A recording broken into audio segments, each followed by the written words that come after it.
Amém, irmãos. Continue prestando atenção, vamos ouvir a palavra do Senhor.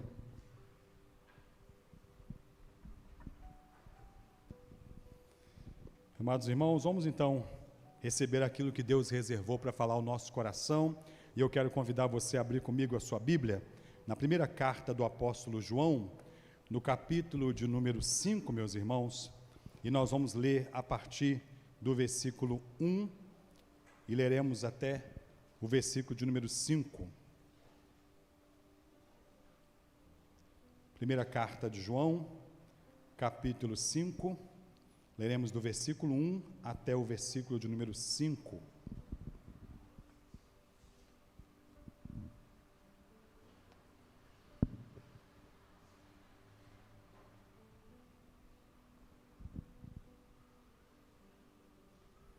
Primeira João, capítulo 1, capítulo 5, do versículo 1 até o versículo de número 5.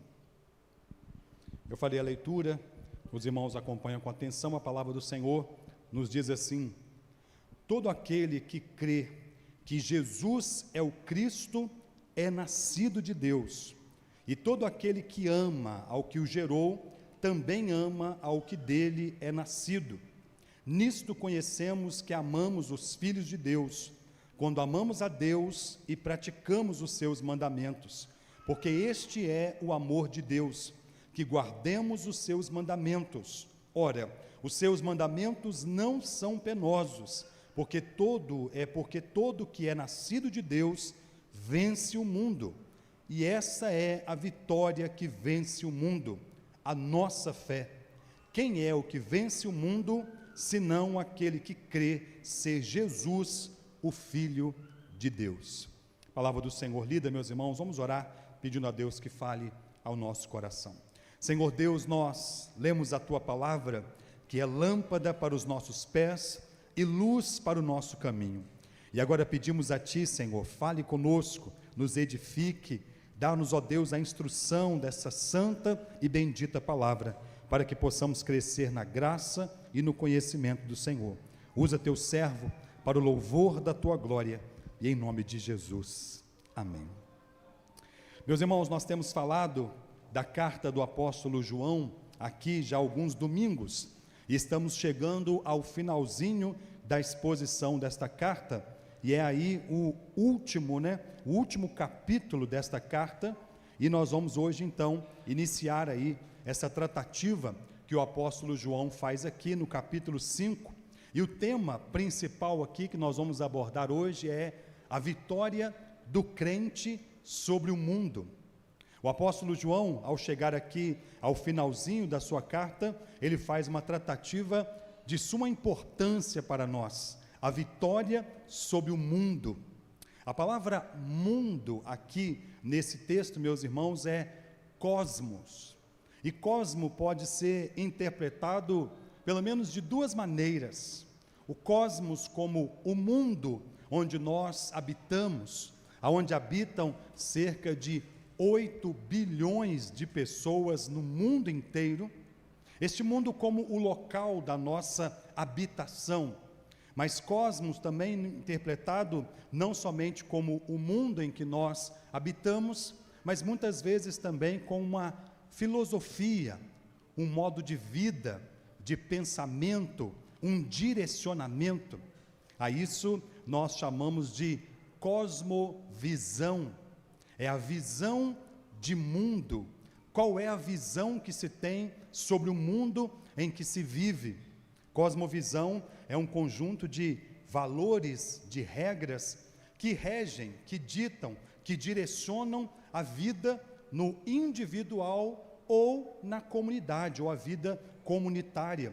A cosmovisão tem muito a ver com a maneira que se interpreta o mundo, os valores, as regras, o direcionamento, a filosofia, o modo de vida, o pensamento.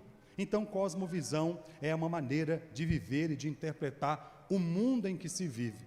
Mas quando nós falamos da cosmovisão e a cosmovisão cristã, e é justamente sobre essa cosmovisão que nós vamos tratar nesta noite, a cosmovisão cristã diz respeito à maneira como nós olhamos para o mundo a partir da perspectiva das Sagradas Escrituras. O que dita a nossa visão de mundo, o que dita a regra da nossa vivência nesse mundo, a maneira como lidamos, a maneira como vivemos, a maneira como nos relacionamos, as esperanças, a alegria, a condução da nossa vida, não é a filosofia, não é o racionalismo, não são as regras, que são ditas e tratadas no mundo em que nós vivemos, mas é a palavra de Deus como lâmpada para os nossos pés e luz para o nosso caminho. Cosmovisão cristã tem a ver então com a visão de mundo a partir da perspectiva bíblica. A Bíblia é a nossa única regra de fé e prática. Aqui nesta carta, meus irmãos, pensando nessa questão de cosmovisão, de uma visão de mundo, em contrapartida à cosmovisão cristã, nós somos encorajados aqui no capítulo 2 dessa carta, no versículo 15 até o verso 17, a não amar o mundo e nem as coisas que existem no mundo. João diz que tudo que há no mundo, a consciência dos olhos é passageiro. Por isso nós devemos, ao invés de amar o mundo e as coisas que existem no mundo, amar a Deus e obedecer a sua palavra. Por isso a nossa cosmovisão, por isso a maneira como nós vivemos, não é uma maneira ditada pelo mundo em que nós estamos. Embora vivamos neste mundo, somos cidadãos do reino dos céus. Somos homens e mulheres de Deus, vivendo no mundo no qual estamos de passagem. É como o povo que andou pelo deserto durante 40 anos, mas sabia que aquele deserto não era o seu lugar definitivo. Nós vivemos nesse mundo, mas nossos olhos estão voltados para o céu e para a promessa do Senhor. O apóstolo Paulo, em Romanos capítulo 12, nos versos 1 e 2, ele então faz aquele famoso rogo, aquele pedido: rogo-vos, pois, irmãos, pelas misericórdias de Deus, que apresenteis os vossos corpos por sacrifício vivo, santo e agradável a Deus, que é o vosso culto racional. E não vos conformeis com este século, mas transformai-vos pela renovação do vosso entendimento. Não vos conformar com este século. A palavra século utilizada aqui com a mesma conotação, com a mesma ideia de mundo que o apóstolo João utiliza. Não se conformar com o século, não amar o mundo, mas sermos transformados pela sua santa e bendita palavra, que é uma mudança completa que acontece em nossa vida. Então a ideia de mundo aqui, que nós vamos olhar para esse texto, tem a ver com um conjunto de valores, de regras, de modo de vida, que via de regra, meus irmãos, vai na contramão do que diz as Sagradas Escrituras. Via de regra, vai na direção oposta ao que nós devemos viver. Para que nós possamos ter vitória sobre esse mundo, nós precisamos então olhar para aquilo que as Sagradas Escrituras nos dizem e seguirmos esta orientação.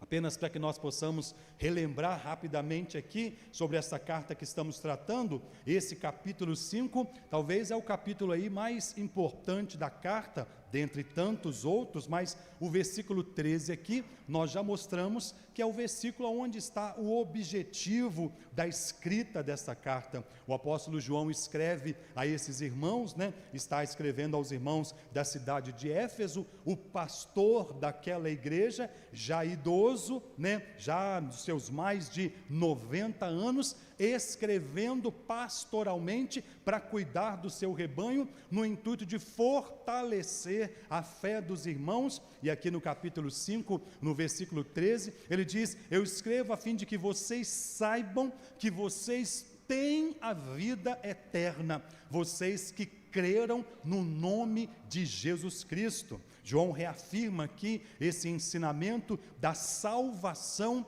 pela fé em Cristo Jesus. Esses irmãos estavam, como já falamos, sendo bombardeados com uma série de ensinos que estavam indo na contramão daquilo que era ensinado nas Sagradas Escrituras. Estavam sendo ensinados a buscar a salvação por um outro caminho, por um atalho que não era o caminho ensinado pelas Sagradas Escrituras e nem pelos apóstolos do Senhor Jesus. Então João escreve essa carta para fortalecer os irmãos, dizerem: fiquem firmes, vocês têm a salvação, porque Cristo deu a vida por vocês e vocês creem nesse Cristo que morreu na cruz pelos nossos pecados. O apóstolo trata aqui nessa carta, meus irmãos, pelo menos 3 provas, da verdadeira vida cristã, ou do verdadeiro, marcas do verdadeiro cristão. Ele chama atenção aqui para a prova moral, a prova social e a prova teológica. Aqueles que creram em Jesus deveriam mostrar, de maneira prática, na sua vida cristã, que de fato creram e têm a vida eterna e são homens e mulheres de Deus. Quando ele vai tratar aqui nessa carta sobre a prova moral, tem a ver com obediência. E ele trata isso no capítulo 1, nos versos 5 e 6, capítulo 2, versos 1 e 2, capítulo 3, capítulo 5, aqui também ele faz a tratativa sobre isso, e tem a ver com obedecer a palavra de Deus, santidade. A expressão aqui é: aquele que é nascido de Deus não vive na prática do pecado. No capítulo 1, ele trata dizendo assim: se nós dissermos que estamos com Deus e andarmos nas trevas, somos mentirosos, porque quem está com Deus, quem é nascido de Deus, anda na luz, porque em Deus não existe treva nenhuma. Ele trata também aqui nessa carta a prova social, que tem a ver com o relacionamento uns com os outros, e esse relacionamento marcado pelo amor. A expressão da carta aqui é: se dissermos que amamos a Deus a quem não vemos, quando nós não amamos o nosso irmão a quem vemos, somos mentirosos. E a questão do amor é muito tratada aqui na carta de maneira muito enfática. E a prova teológica, que nós já passamos por ela aqui também na abordagem dessa exposição, diz respeito à fé em Jesus Cristo. Estava sendo disseminado um tipo de ensinamento ali naqueles dias, que era um ensinamento que vai na contramão. Eles estavam então sendo levados a duvidar da manifestação real de Jesus, do fato de que Jesus se fez carne, veio a este mundo, habitou em nosso meio, morreu naquela cruz, ressuscitou ao 3º dia, subiu aos céus e assentou-se à destra de Deus Pai. Então esses irmãos precisavam ser reafirmados nisso. No capítulo 4 ele diz: não deis crédito a qualquer espírito, aquele que não reconhece que Jesus veio em carne, este não é de Deus. Então algumas provas são feitas aqui. No capítulo 5, aqui mais precisamente, meus irmãos, o apóstolo João vai tratar então destas 3 provas aqui de uma maneira muito direta, e na sua abordagem ele vai falar sobre a questão da prova moral, ele vai falar sobre essa prova social e vai falar também sobre essa prova teológica, a maneira como nós vivemos e a maneira como nós, pela graça do Senhor, conseguimos vencer o mundo. A pergunta que se faz aqui é: qual é a vitória que vence o mundo? E a vitória que vence o mundo, ele vai tratar e vai dizer para nós aqui claramente sobre aquilo que ele está nos ensinando e fortalecendo os irmãos. Estou abrindo aqui que eu não tinha aberto a minha Bíblia, vou precisar acompanhar alguns versículos aqui com os irmãos. Eu li apenas aqui no tablet. Então, meus irmãos, nós vamos ver nessa noite aqui sobre pensar nessa vitória que vence o mundo a partir de 3 bases que o apóstolo João chama-nos a atenção aqui. A primeira questão e a vitória que vence o mundo é a fé em Jesus Cristo. Vencer o mundo, meus irmãos, não é algo fácil. Vivemos num mundo que se torna cada vez mais desafiador para nós. Vivemos o tempo todo sobre pressões nesse mundo.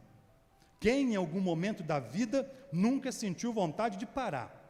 Quem em algum momento da vida nunca se sentiu tão pressionado pelas coisas desse mundo que não sentiu vontade de dizer: para o mundo que eu quero descer? Dificuldades de todos os lados, tribulações, desafios, problemas, situações, meus irmãos, das mais variadas. Muitas vezes nós vivemos nesse mundo como quando Jesus esteve ali no Getsêmani. Getsêmani significa prensa de azeite, o lugar onde Jesus sentiu toda a pressão do pecado, do mundo e de todas as coisas que ele estaria tomando por nós ali naquela cruz do Calvário. E foi no Getsêmani que ele orou e disse: Pai, se for possível, passa de mim esse cálice, contudo seja feita a vontade do Senhor. Muitas vezes nós enfrentamos tantas pressões no mundo que nós vivemos, que nos sentimos como se estivéssemos ali naquela prensa de azeite, pressionados pelas circunstâncias e pelas situações. Mas é possível vencer o mundo, com todas as tribulações, com todas as dificuldades, com todos os desafios, com todas as circunstâncias que nós vivemos nesse mundo. E o apóstolo João nos dá alguns ensinamentos aqui sobre a maneira como nós vamos vencer este mundo. Primeiro, então, é pela fé em Jesus Cristo. E nós vamos olhar então para o capítulo 5 aqui, o versículo 1, a parte A, e o versículo 4 também, o versículo 5.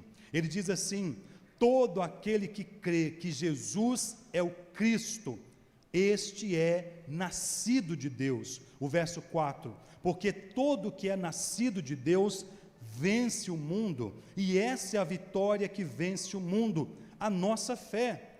Quem é o que vence o mundo, senão aquele que crê ser Jesus, o Filho de Deus?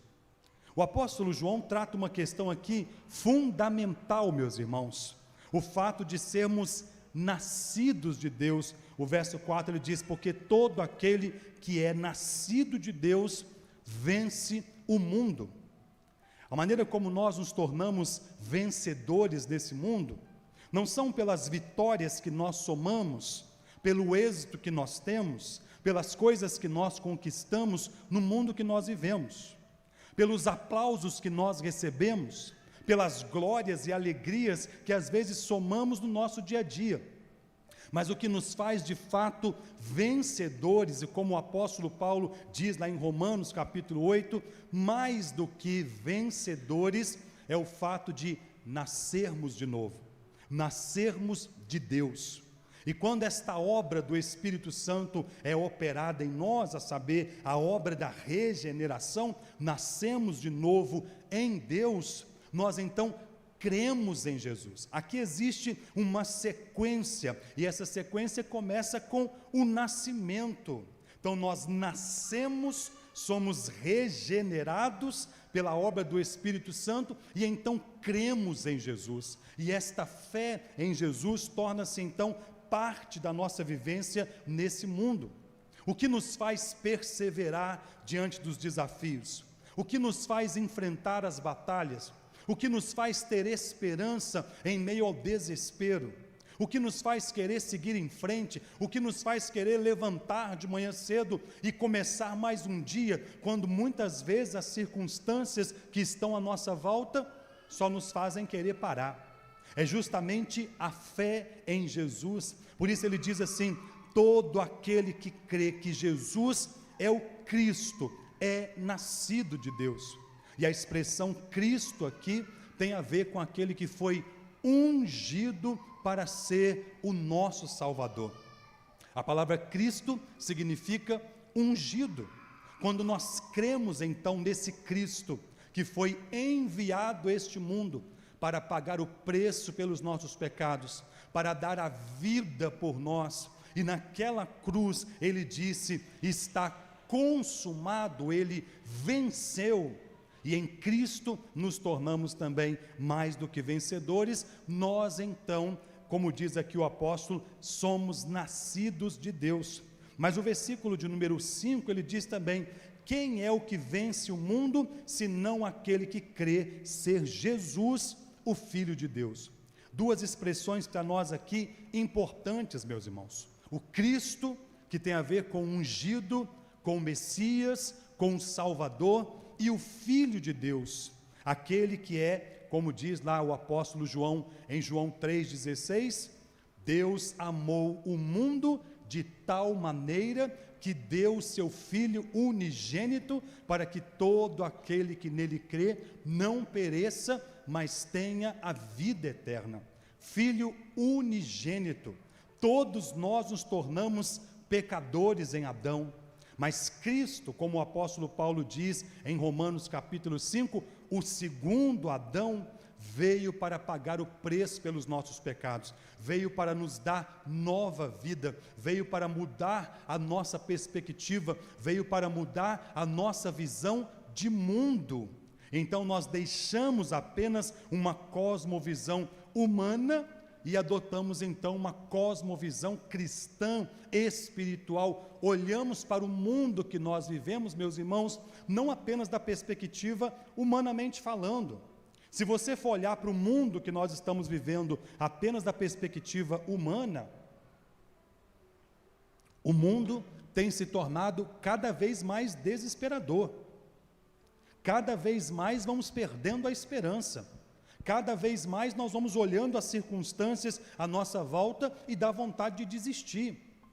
Quem de nós não tem enfrentado batalhas, tribulações, dificuldades, lágrimas, lutas nesse mundo? Mas o que Jesus Cristo disse foi: tende bom ânimo, eu venci o mundo. No mundo tereis aflições. Jesus nunca disse que o mundo seria para nós um lugar de passeio.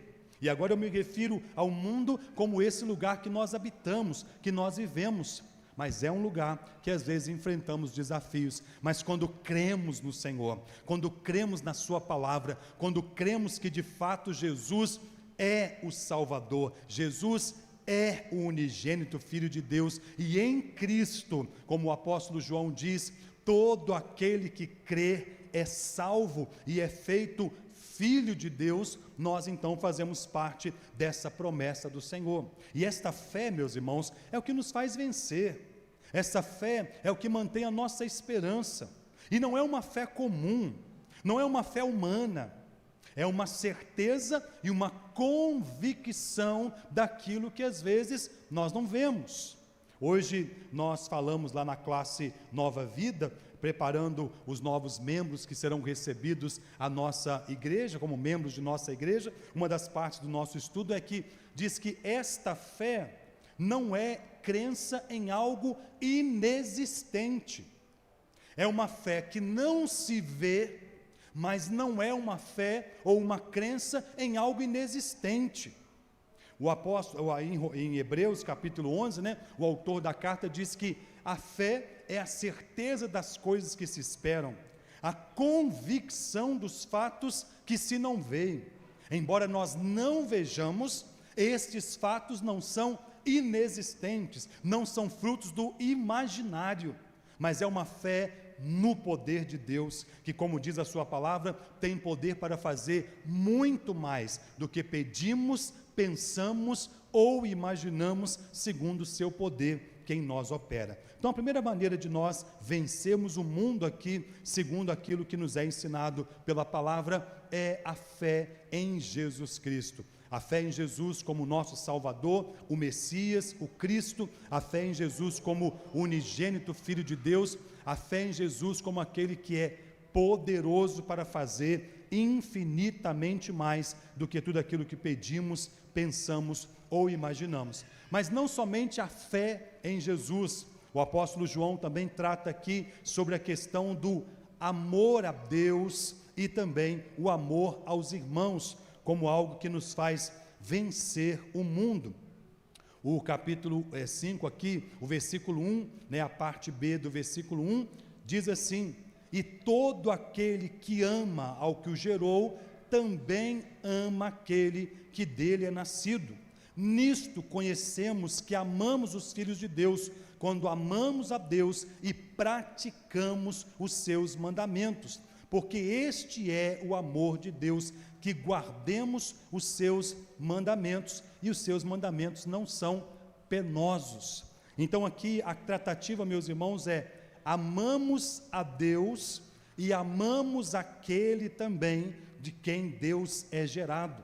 A vitória sobre o mundo se dá no amor a Deus e o amor aos irmãos. Falando sobre esses mandamentos aqui que o apóstolo diz: nisto demonstramos o amor pelo Senhor, quando amamos o nosso irmão e amamos o seu mandamento. Jesus Cristo, no Evangelho de Marcos, ele diz, respondendo a um escriba que lhe perguntou sobre a questão dos 10 mandamentos, e ele então resume ou sintetiza, responde desta forma. O verso 28, lá no capítulo 12 do Evangelho de Marcos, diz assim: chegando um dos escribas, tendo ouvido a discussão entre eles, vendo como que Jesus lhe houvera respondido bem, perguntou-lhe: qual é o principal de todos os mandamentos? Respondeu Jesus: o principal é: ouve, ó Israel, o Senhor nosso Deus é o único Senhor. Amarás, pois, o Senhor teu Deus de todo o teu coração, de toda a tua alma, de todo o teu entendimento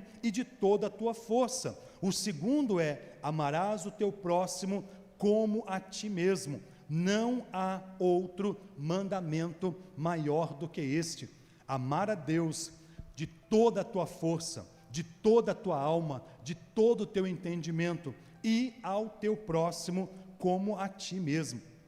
Ele diz aqui também que esse amor tem a ver com o novo nascimento. Só conseguimos amar a Deus de toda a nossa força, de toda a nossa alma, de todo o nosso entendimento, quando de fato nascemos de novo, quando de fato nossa vida é transformada, nosso coração é modificado, nossas perspectivas e nossos desejos em relação a esse mundo são transformados pela palavra. Ele diz que não somente ama a Deus, mas também ama ao que o gerou, ou seja, e ama o que dele é nascido, aqui no capítulo 5 e no versículo 1. Nós então nascemos de novo e amamos esse Deus, amamos não somente a Deus, mas amamos também aqueles que são nascidos de Deus. O amor, meus irmãos, é um fruto do Espírito Santo. O apóstolo Paulo trata isso em Gálatas capítulo 5, no verso 22. O fruto do Espírito Santo é amor, longanimidade, benignidade, bondade, mansidão, domínio próprio. Contra estas coisas não há lei. Então o amor aqui é uma maneira de nós vencermos o mundo, e ele vai trabalhar este amor diretamente relacionado com a obediência da palavra de Deus. Quando amamos a Deus, obedecemos a palavra de Deus. E não há outra maneira de nós vencermos, meus irmãos, as batalhas, as dificuldades nesse mundo que muitas vezes vem de uma maneira a nos pressionar e na contramão daquilo que a palavra de Deus nos diz, senão obedecendo a sua palavra. O verso 2 ele diz: nisto conhecemos que amamos a Deus. Quando amamos a Deus, nisso conhecemos que amamos os filhos de Deus, né? Quando amamos a Deus e praticamos os seus mandamentos, porque este é o amor de Deus, que guardemos os seus mandamentos. Ora, os seus mandamentos não são penosos, porque todo aquele que é nascido de Deus vence o mundo, e essa é a vitória que vence o mundo, a nossa fé. Então a vitória sobre o mundo também tem a ver com a obediência à palavra de Deus, a guarda dos mandamentos. E quando nós falamos sobre os mandamentos, nós olhamos para o que está lá em Êxodo capítulo 20, e são 10 os mandamentos, 10 mandamentos que, como Jesus Cristo aqui no Evangelho de Marcos, ele resume em 2, amar a Deus e amar o próximo. Ele diz que esse amor por Deus aqui e os 10 mandamentos são divididos, meus irmãos, em 2 partes. Os 4 primeiros mandamentos, que tem a ver com o amor para com Deus: não terás outros deuses diante de mim. Quando amamos a Deus, não temos nada de mais importante do que Deus em nossa vida. não terás outros deuses diante de mim, não farás para ti imagem de escultura. O terceiro mandamento diz: não tomarás o nome do Senhor teu Deus em vão. O quarto mandamento diz: lembra-te do dia de sábado para o santificar. Quando amamos a Deus acima de todas as coisas, com toda a nossa alma, com todo o nosso entendimento, com toda a nossa força, praticamos os mandamentos. Este é o amor para com Deus e também o amor para com os irmãos. E os outros restantes dos mandamentos, outros 6 mandamentos, têm a ver com o nosso amor para com os nossos irmãos. O quinto mandamento é: honra teu pai e tua mãe, que é o primeiro mandamento como promessa. Quando honramos o pai e a mãe, nós estamos demonstrando o amor de Deus em nosso coração. O sexto mandamento: não matarás. Nós já falamos que para matar uma pessoa, você não precisa necessariamente pegar em armas. Existem pessoas que matam só com o olhar. Existem pessoas que matam com as palavras. Existem pessoas que matam com a indiferença. Existem pessoas que matam com a indisposição. Quantas pessoas muitas vezes se sentem meio que apagadas pelo relacionamento, muitas vezes difícil que se vive uns com os outros. Então, o sexto mandamento, o sétimo mandamento: não adulterarás, não furtarás, não dirás falso testemunho, não cobiçarás coisa nenhuma que pertence ao seu próximo. A expressão aqui de amor por Deus tem a ver com obediência aos mandamentos do Senhor. Queremos ser vitoriosos nesse mundo de tribulação, meus irmãos? Queremos viver pela fé e sermos mais do que vencedores diante de tantas situações que se levantam diante de nós todos os dias? Precisamos amar a Deus e praticar os seus mandamentos. Amar a Deus e obedecer a sua palavra. Então, o que nós precisamos sempre lembrar e trazer à nossa memória, trazer à nossa vida, é o fato de que a vitória sobre o mundo se dá por essas questões. A fé em Jesus Cristo. Cremos em Jesus, na sua palavra, nas suas promessas, naquele que Ele disse e que Ele promete na sua palavra. Ele não é homem para que minta, e nem filho do homem para que se arrependa. Se o Senhor disse, o Senhor fará. Muitas vezes as circunstâncias, as situações à nossa volta fazem tentar minar a nossa fé, minar a nossa esperança. Lidamos com tantas situações difíceis nesse mundo que parece que Deus perdeu o controle, que parece que Deus não está no comando, parece que Deus não está na direção. Mas Deus continua sentado no seu alto e sublime trono, diante de onde rege, governa e dirige a terra e tudo que acontece aqui nessa terra. Tudo pertence ao Senhor e está sob o controle e o comando de Deus. Para vencermos esse mundo, não podemos nos esquecermos dessa verdade. Fé em Jesus Cristo como o Senhor que tem o controle, o comando e a direção de tudo. Ele é aquele que veio para ser o nosso Salvador, Ele é aquele que veio para dar a sua vida em resgate pela nossa, Ele é o unigênito Filho de Deus e continua sendo o Senhor. Mas não somente a fé em Jesus, mas também o amor por Deus e o amor pelos nossos irmãos. Amar a Deus e amar os irmãos é praticar os mandamentos do Senhor, é obedecer o que diz a palavra de Deus, meus irmãos. A palavra de Deus é a nossa única regra de fé e prática, e nós precisamos viver por ela e obedecê-la. Cristo cumpriu todos os 10 mandamentos por nós, Cristo cumpriu toda a lei por nós, então Ele mesmo estabelece: ame a Deus de toda a tua alma, de todo o teu ser, de todo o teu entendimento, com toda a sua força, e ame também o seu próximo. O apóstolo então deixa para nós aqui essa mensagem, meus irmãos, como a vitória que vence o mundo. No verso 5 ele diz: quem é que vence o mundo, senão aquele que crê ser Jesus, o Filho de Deus. Queremos ter vitória sobre esse mundo, queremos vencer as batalhas que nós enfrentamos, é preciso que nós creiamos no nome do unigênito Filho de Deus. É preciso que nós confiemos nesta palavra do Senhor, como lâmpada para os nossos pés e luz para o nosso caminho. E não apenas creiamos, mas é preciso que nós também sejamos praticantes dessa palavra. Muitas vezes o que tem faltado para nós, meus irmãos, é obediência à palavra, é prática da palavra, é colocar essa palavra em prática dentro do nosso coração. E essa paz que excede todo entendimento humano, guarda o nosso coração e a nossa mente em Cristo Jesus. A vitória que vence o mundo, a nossa fé em Jesus Cristo, o nosso amor por Deus e a obediência aos seus mandamentos. A palavra de Deus é simples e direta para nós. Como é que está a sua fé em Jesus? Como é que está a sua esperança no Senhor?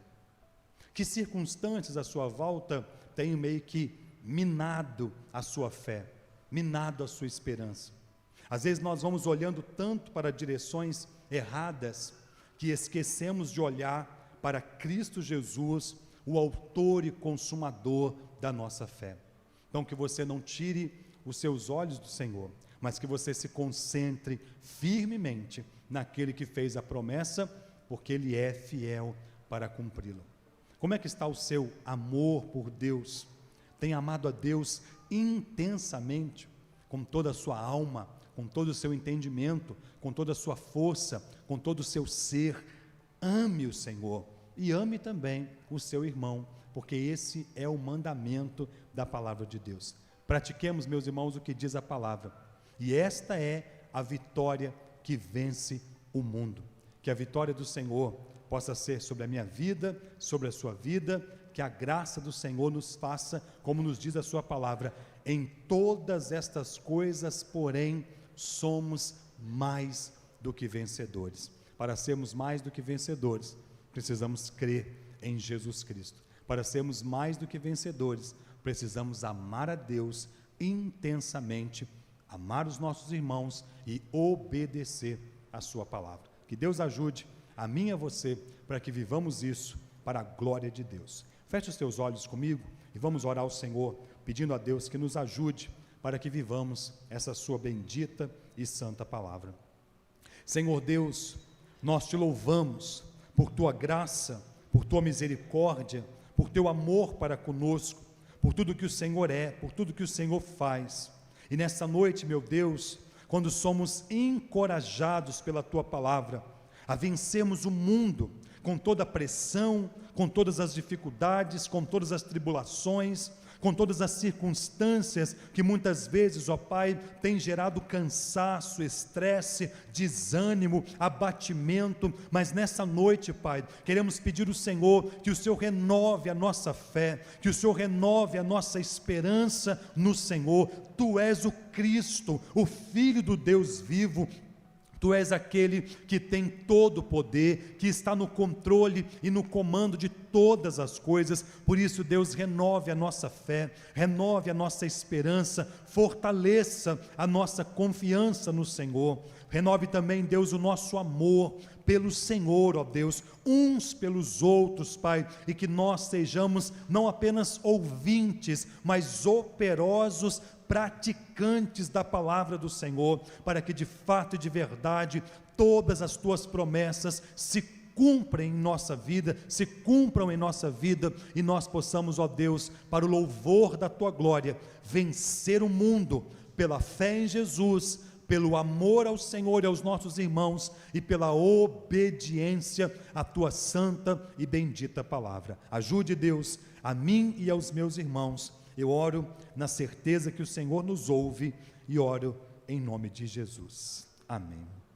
Amém, meus irmãos. Que Deus nos ajude, que Deus nos conceda a sua graça e que nós possamos em Cristo, hoje e sempre, sermos mais do que vencedores, em nome de Jesus.